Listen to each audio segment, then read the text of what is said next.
Hello friends, आशा करता हूँ आप सब अच्छे होंगे। मेरा नाम है सुजीत कुमार। मैं आपसे एक ऐसे मुद्दों पे बात करूँगा जिसका नाम है व्यक्तित्व। ये व्यक्तित्व या पर्सनालिटी जो है वो कैसे डेवलप होता है। अक्सर किसी भी व्यक्तित्व के मूल्यांकन के संदर्भ में बातें होती रहती है। मूल्यांकन कैसे किया जाए किसी व्यक्ति का, हमको ये बात का ध्यान रखना पड़ेगा। तो व्यक्ति के मूल्यांकन के संदर्भ में हमें क्या ध्यान रखना है, तो देखिए, व्यक्ति के मूल्यांकन, व्यक्ति का मूल्यांकन किसके आधार पर होगा, इसे हमें ध्यान रखना पड़ेगा। एक है संज्ञानात्मक आधार पर,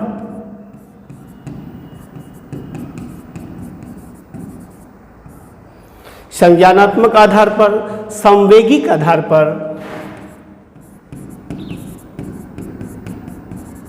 संवेगिक आधार पर, फिर सामाजिक आदि क्षेत्र में, सामाजिक ईटीसी क्षेत्र में उसका जो व्यवहार है, इस व्यवहार के आधार पर हम व्यक्ति का मूल्यांकन करते हैं। किसके आधार पर? उसके संज्ञानात्मक, संवेगिक और सामाजिक जो उसका व्यवहार है व्यक्ति का, उसके आधार पर हम किसी व्यक्ति का परीक्षण करते हैं या मूल्यांकन करते हैं। अब देखिए, मनोवैज्ञानिक परीक्षण जो होता है उसके 5 स्टेप पे मनोवैज्ञानिक परीक्षण किया जाता है। कैसे किया जाता है, इसको गौर कीजिए। जैसे देखिए, मनोवैज्ञानिक परीक्षण,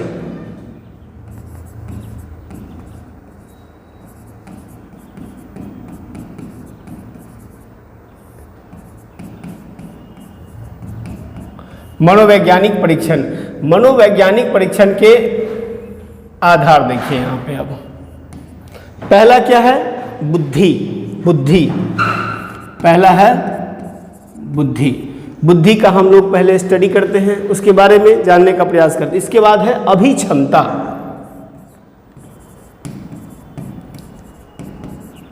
अभिक्षमता, अभिक्षमता को हम एप्टीट्यूड बोलते हैं,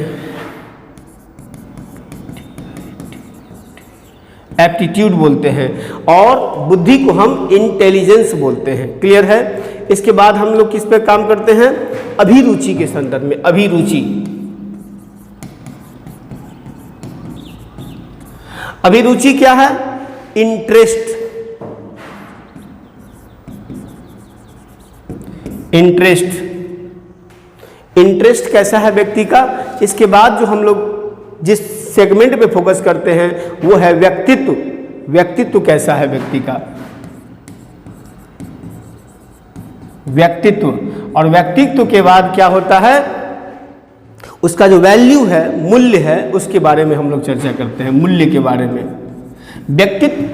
व्यक्ति के विकास में, व्यक्तित्व के विकास में उसके मूल्यों का बहुत बड़ा योगदान होता है। अब मूल्य जो है सबसे बाद में आता है, क्योंकि उसकी बुद्धि की परीक्षा की जाती है, उसके बाद एप्टीट्यूड की परीक्षा की जाती है, अभिक्षमता की परीक्षा की जाती है, उसके बाद अभिरुचि यानी किसी चीज़ में उसके इंटरेस्ट कितने हैं, कैसे हैं, उसके बारे में हम जानते हैं। इसके बाद उसके व्यक्तित्व का परीक्षण किया जाता है, और तब उसके मूल्य का, उसका मूल्य क्या है, व्यक्ति का अपना कोई मूल्य होता है, कोई फंडामेंटल पॉइंट होता है जिसको आधार बना के उस व्यक्ति की पहचान स्थापित होती है। इसको हम मूल्य कहते हैं, वैल्यू कहते हैं। अब एक चीज़ ध्यान देने वाली बात है, जो बुद्धि है, हमारा मनुष्य का जो बुद्धि है, इंटेलिजेंस है, वो होता क्या है।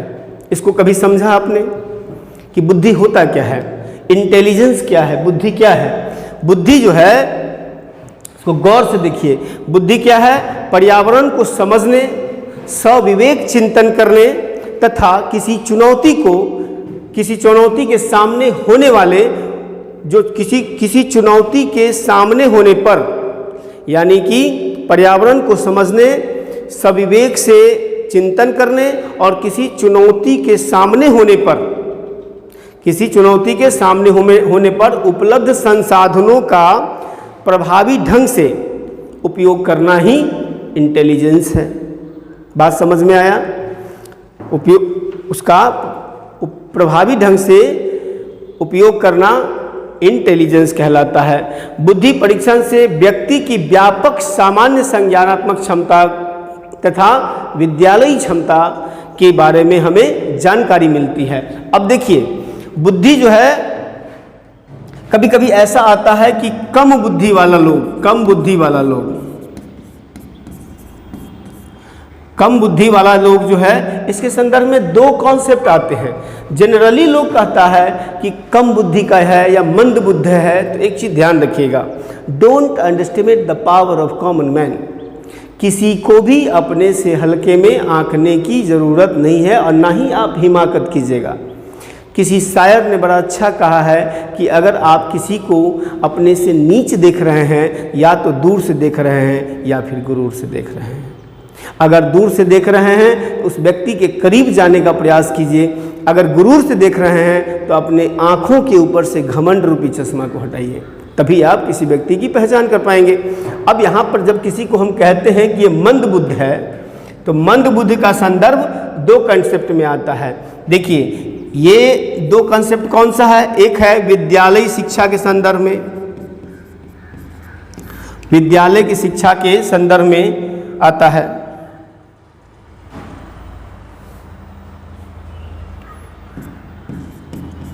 विद्यालय में वो मंद बुद्ध है। लेकिन जो व्यक्ति विद्यालय में यानी कि मार्क्स या परसेंटेज जो है जो कम लाता है, ये गारंटी नहीं है कि वो व्यक्ति मंद बुद्ध है, क्योंकि हो सकता है कि वो विद्यालय के क्षेत्र में कम नंबर लाया है लेकिन व्यवहारिक जीवन में सफल व्यक्ति हो, है ना। वो जीवन में के अन्य क्षेत्र में, जीवन के अन्य क्षेत्र में सफलता प्राप्त कर सकता है, सफलता प्राप्त कर सकता है। इसीलिए मेरिट जो होता है, परसेंटेज जो होता है, किसी के ज्ञान का आधार नहीं हो सकता है। अक्सर ये कहता है कि 90% आया है मेरा, 85% आया है, एकदम फूले जा रहे हैं। क्या फूल रहे हो तुम? क्या हो गया तुम्हारा 80% आ गया तो? इसीलिए जितने भी सिविल सर्विसेज के एग्जामिनेशन है, चाहे वो बीपीएससी हो या यूपीएससी हो, उसका एक ही फंडा है कि तुम्हारा 90% आवे या फिर 50% आवे, डज नॉट मैटर। जो मेरे प्रश्नों का उत्तर दे दिया वो हीरो है, नहीं तो जीरो है। 90% वाला भी अगर बीपीएससी यूपीएससी का क्वेश्चन का उत्तर नहीं दे पाया तो वो बीपीएससी के सामने में कुछ नहीं है। और जो 50% वाला भी अगर बीपीएससी या यूपीएससी के प्रश्नों का उत्तर दे पाया, उसके लिए यही हीरो है और यही देश का असली ब्यूरोक्रेट है। समझ रहे बात को? इसीलिए जो बुद्धि का संदर्भ है, वो बुद्धि का संदर्भ किसमें कहा जाता है? किसी भी परिस्थिति में उपलब्ध संसाधनों में, है ना, उसका सही तरीके से उपयोग करना ही बुद्धि है, इंटेलिजेंस है। बुद्धि विद्यालय लेवल पे कम होने से बुद्धि कम, मंद बुद्धि का आधार नहीं होगा। हो सकता है जीवन के अन्य क्षेत्र में वो सफल है। आपको मालूम होगा दुनिया के तमाम बड़े बड़े जो बिजनेसमैन हैं, सब बहुत कम पढ़े लिखे हैं। आप उठा के देखिए इतिहास। माइक्रोसॉफ्ट के संदर्भ में भी यही कहा जाता है। माइक्रोसॉफ्ट के जो संस्थापक हैं, है ना, उसका भी यही कंसेप्ट है। मार्क जुकरबर्ग, सब क्या है ये सब? जरूरी है कि एकेडमिक लेवल पे वो बहुत हाई रहा है, लेकिन जीवन के क्षेत्र में वो बहुत ही सफल व्यक्ति है। जो व्यक्ति खूब पढ़ा है, ज़्यादा जानकारी है, लेकिन वो जीवन के अन्य क्षेत्र में, व्यवहारिक जिंदगी में वो सफल नहीं है। इसलिए बुद्धि के संदर्भ में यही कहा जाता है कि, इसीलिए कहा जाता है शिक्षा क्या है? विकट परिस्थितियों में संवर के जीने का जो कला है, उसी को शिक्षा कहते हैं। क्लियर है? अब चलते हैं हम लोग क्या, अभिक्षमता, एप्टीट्यूड पे चलते हैं। देखिए एप्टीट्यूड क्या है? कौशल, किसी भी स्किल को अर्जित करने की अंतर्निहित क्षमता है, उसको हम अभिक्षमता बोलते हैं, एप्टीट्यूड बोलते हैं। आप किसी भी वस्तु को जानने की या किसी भी स्किल को सीखने की कितनी एबिलिटी रखते हैं, इसी को हम अभिक्षमता कहते हैं। क्लियर है? क्योंकि इसका लाभ उठाकर हम क्या करते हैं, इसका लाभ उठाकर हम किसी भी व्यक्ति को स्किल करके एक अच्छा परफॉर्मर बना सकते हैं, है ना। अगर आप देखिएगा तो भाषा अभिक्षमता वाले व्यक्ति जो होते हैं, जिसके अंदर भाषा को जानने की ललक होती है, उसे हम भाषा के क्षेत्र में कई भाषाओं का ज्ञान दिलवाकर हम उसको अपने पैर पे खड़ा कर सकते हैं। आप देखे होइएगा जितने भी टूरिस्ट प्लेस हैं, टूरिस्ट प्लेस में क्या होता है, छोटे छोटे बच्चे फर्राटेदार इंग्लिश बोलते हैं। क्या उसको कोई सिखाने जाता है? नहीं, उसके अंदर वो एबिलिटी है कि वो खुद सीखता है और अपनी ज़िंदगी को अच्छे तरीके से मार्गदर्शक के रूप में इस्तेमाल करता है। सिचुएशन देखिए, अभाव स्वभाव का विकास करता है। अगर जहाँ पूरी तरह से सब कुछ पड़ता है, वहाँ आपके स्वभाव का विकास संभव नहीं है। इसलिए अभाव का होना जीवन में कभी कभी ऐसा माना जाता है कि वो सही है। इसके बाद देखिए अभिरुचि, इंटरेस्ट क्या है? किसी एक या अधिक विशिष्ट क्रियाओं में स्वयं को अधिक व्यस्त करने की जो व्यथा जो वरीयता है, उसी को हम अभिरुचि कहते हैं, इंटरेस्ट कहते हैं। जैसे विद्यार्थी की अभिरुचि का मूल्यांकन जब हम करते हैं, किसी छात्रों के इंटरेस्ट का जब मूल्यांकन करते हैं, तो उसके पाठ्यक्रम में रुचि के बारे में पता चलता है कि किस विषय में, किस सेगमेंट में उसको ज़्यादा इंटरेस्ट है पढ़ने में, या किसी उसके प्रति ज़्यादा वो अट्रैक्ट होता है। इसके बारे में हमें जानकारी मिलती है। इसको अभिरुचि यानी इंटरेस्ट कहते हैं। जब तक इंटरेस्ट नहीं होगा किसी चीज़ को जानने की, हमारे पास एबिलिटी डेवलप नहीं होगी और उससे हमारा व्यक्तित्व का विकास नहीं होगा। क्योंकि जब हम किसी चीज़ के बारे में इंटरेस्ट रखते हैं, तो इंटरेस्ट रखते हैं यानी कि उस विषय के बारे में हमारी पकड़ मजबूत हो गई है। जब पकड़ मजबूत होती है तब ही तो पर्सनालिटी डेवलपमेंट होता है ना, व्यक्तित्व का विकास होता है। क्योंकि वह जो है उसकी इंटरेस्ट जो है उसकी पहचान स्थापित करती है ना। इसलिए व्यक्ति की वह विशेषता जो उन्हें अन्य व्यक्ति से भिन्न बनाती है ना, उसको व्यक्तित्व कहते हैं। व्यक्ति की वह विशेषता जो उसे अन्य व्यक्ति से भिन्न बनाती है, अलग बनाती है, उसे हम व्यक्तित्व कहते हैं। क्या है इसके जो ज्ञात कैसे किया जाता है? व्यक्ति प्रभावी है या विनम्र, इसको ज्ञात करते हम लोग क्या? व्यक्तित्व के द्वारा। व्यक्तित्व के जब हम परीक्षण करते हैं व्यक्तित्व का, यानी कि पर्सनालिटी का जब हम परीक्षण करते हैं, इससे हम ये जानते हैं कि व्यक्ति प्रभावी है या विनम्र है। प्रभावी है या विनम्र है, ये जानते हैं। दूसरा, संवेग स्थिर है या तुनक है। संवेग मतलब संवेग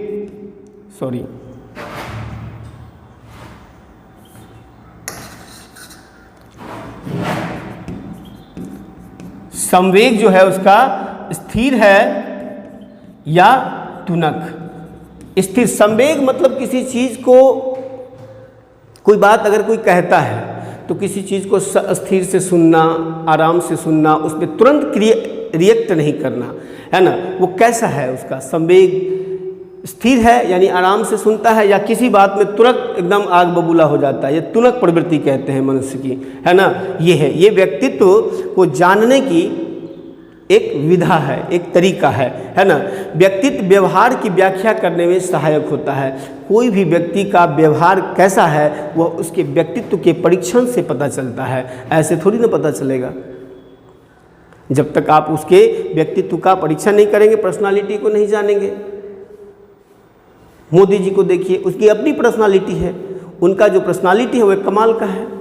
ज़्यादा किसी से बोलते नहीं है, टू दी पॉइंट बात करते हैं। मिनिस्टर तक से एकदम टू दी पॉइंट बात करते हैं।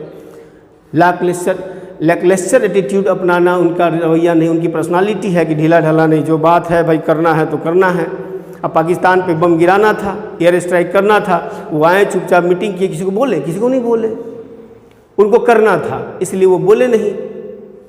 आए, सिर्फ मीटिंग किया, सब कुछ प्रोजेक्ट तैयार हुआ, 8-10 आदमी ऐसे रहे होंगे सेंटर में, बस ठीक है उसको सबक सिखाना है, भाई उसने पुलवामा किया है, हम बर्दाश्त नहीं करेंगे। हमारी डेमोक्रेसी में हमने वादा किया है जनता से, अब वादा को निभाने के लिए तो भाई करना पड़ेगा, ये उनकी पर्सनालिटी है। इसलिए वो व्यक्तित्व के व्यवहार के बारे में हम सहायक होता है उसका क्या, परीक्षण करना। क्लियर है। इसके बाद मूल्य क्या होता है व्यक्ति का। देखिए, आदर्श व्यवहार के संदर्भ में जो है व्यक्ति के अस्थायी विश्वास होते हैं। संबंध में व्यक्ति के अस्थायी विश्वास ही उसका मूल्य है, जो उनके जीवन में व्यवहारों के लिए एक मानक का कार्य करता है। जो व्यक्ति का अस्थायी व्यवहार है ना, व्यक्ति का अस्थायी विश्वास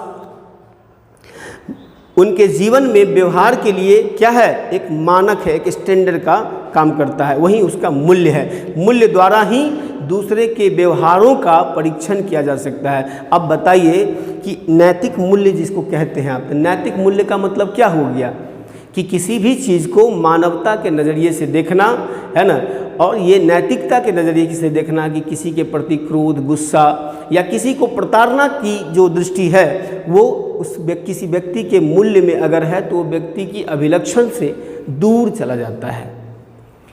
मानवता व्यक्ति की मूल्य की निशानी है। जब तक आपका मानवता नहीं होगा, आप दूसरे के व्यक्तित्व का परीक्षण कैसे कर सकते हैं? How it's possible? आपको ये बात समझना पड़ेगा। तो मूल्य क्या है? मूल्य आदर्श व्यवहारों के संबंध में व्यक्ति के स्थायी विश्वास होते हैं। आदर्श व्यवहार के संबंध में व्यक्ति के स्थायी विश्वास ही मूल्य है, जो उनके जीवन में व्यवहारों के लिए एक मानक स्थापित करता है। और जब तक आपका अपना मूल्य नहीं होगा, आप दूसरे के मूल्यों का मूल्यांकन करने की क्षमता नहीं रखते हैं। और ये मूल्य तब डेवलप होते हैं जब इंसान की जो मनोवैज्ञानिक स्थिति इन सभी चरणों से होकर गुजरती है। ऐसा थोड़ी है कि एक बार कह दिए हो गया। बुद्धि, अभिक्षमता, अभिरुचि, ये सब डेवलप करना पड़ता है। व्यक्तित्व, ये सब डेवलप करना पड़ता है, और तब व्यक्ति के मूल्य का विकास होता है। ये मूल्य क्या है? व्यक्ति का अस्थायी विश्वास है, उसकी पहचान को स्थापित करता है। और यहीं से पर्सनालिटी का अपना चरम सीमा, जो पर्सनालिटी होता है ना, ये जो पर्सनालिटी है, ये पर्सनालिटी उस व्यक्ति के मार्केट में मूल्य बनाता है, उसकी वैल्यू क्रिएट करती है। और ये वैल्यू ही उसके जीवन का आधार होता है, जिसके बिहाव पर अपने जीवन को एक गति प्रदान करता है, एक दिशा प्रदान करता है, और अपने ज़िंदगी के हर एक सूत्र को बांधने का प्रयास करता है, जो उसे इतिहास में अमर रखने का कार्य करता है। फॉर एग्जाम्पल विवेकानंद,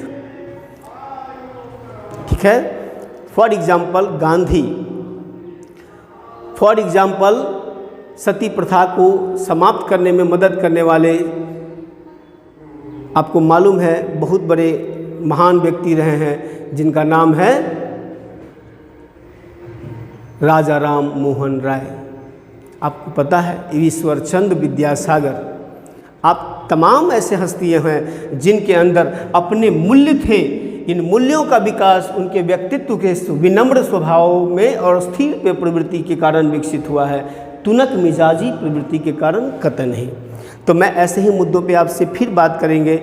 बहुत सारे ऐसे मुद्दे हैं, हम जैसे जैसे, अब चूँकि मेरा क्लास चलता रहता है तो मुझे समय नहीं मिलता है, जैसे जैसे समय मिलेगा हम आपसे इन्हीं मुद्दों पे बात करेंगे। ये सब ऐसे मुद्दे हैं जिन्हें बिल्कुल इंसान इग्नोर करता है। एक मनुष्य के ज़िंदगी में अपने प्रोग्रेसिव लाइफ के लिए इस चीज़ों का होना बहुत ज़रूरी है। और बेहतर होगा कि मनोवैज्ञानिक परीक्षण इंसान अपना स्वयं खुद करे। सेल्फ करेक्शन ही व्यक्ति को आगे बढ़ने में मदद करता है। ठीक है, तो हम आपसे यही निवेदन करेंगे कि हमारे चैनल को अधिक से अधिक लोगों तक सर्कुलेट कीजिए। चूँकि मुझे समय का अभाव है क्लास के कारण, तो मैं जैसे जैसे वक्त मिलेगा हम आपको इसी प्रकार के वीडियो डालते रहेंगे। ऐसा मेरा प्लान है कि जैसे चुनाव भी आने वाला है, तो हम आने वाले समय में जितने भी संवैधानिक प्रावधान है चुनाव से संबंधित, पॉलिटिकल पार्टियां, सोशल रिफॉर्म इत्यादि इससे जो जुड़ा हुआ मुद्दा है, सबको हम आपके समक्ष लाने का प्रयास करेंगे।